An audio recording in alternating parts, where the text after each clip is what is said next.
நீதிமொழிகள் அதிகாரம் 9. ஞானம் தனக்கு ஒரு வீட்டை கட்டியிருக்கின்றது. அதற்கென 7 தூண்களை செதுக்கி இருக்கின்றது.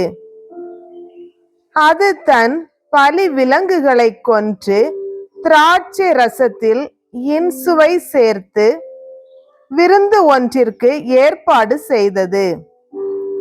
தன் தோழிகளை அனுப்பி வைத்தது.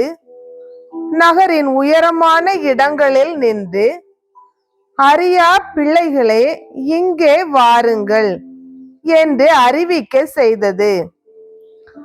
மதிகேடருக்கு அழைப்பு விடுத்தது. வாருங்கள், நான் தரும் உணவை உண்ணுங்கள், நான் கலந்து வைத்துள்ள திராட்சை ரசத்தை பருகுங்கள், பேதமையை விட்டுவிடுங்கள், அப்பொழுது வாழ்வீர்கள், உணர்வை அடையும் வழியில் செல்லுங்கள் என்றது. இகழ்வாரை திருத்த முயல்வோர் அடைவது ஏளனமே, பொல்லாரை கண்டிப்போர் பெறுவது வசைமொழியே. இகழ்வாரை கடிந்து கொள்ளாதே, அவர்கள் உன்னை பகைப்பார்கள். ஞானிகளை நீ கடிந்து கொண்டால் அவர்கள் உன்னிடம் அன்பு கொள்வர்.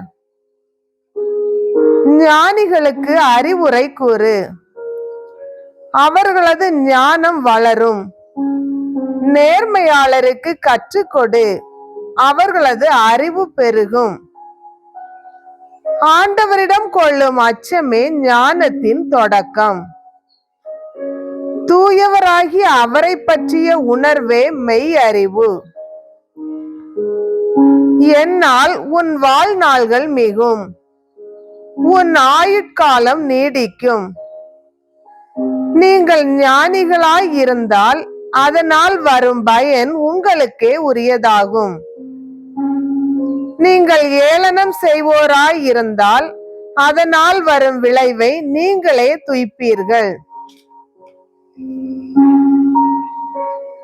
மதிகேடு என்பதை வாயாடியான அறிவில்லாத எதற்கும் கவலைப்படாத ஒரு பெண்ணுக்கு ஒப்பிடலாம். அவள் தன் வீட்டு வாயிற்படியிலோ நகரின் மேடான இடத்திலோ உட்கார்ந்து கொண்டு தம் காரியமாக வீதியில் செல்லும் வழிபோக்கரை பார்த்து, அறியா பிள்ளைகளே, இங்கே வாருங்கள் என்பாள். மதிகேடரை பார்த்து, திருடின தண்ணீரே இனிமை மிகுந்தது, வஞ்சித்து பெற்ற உணவே இன்சுவை தருவது என்பாள். அந்த ஆள்களோ அங்கே செல்வோர் உயிரை இழப்பர் என்பதை அறியார். அவளுடைய விருந்தினர் பாதாளத்தில் கிடைக்கின்றனர் என்பது அவர்களுக்கு தெரியாது. ஆண்டவரின் அருள்வாக்கு.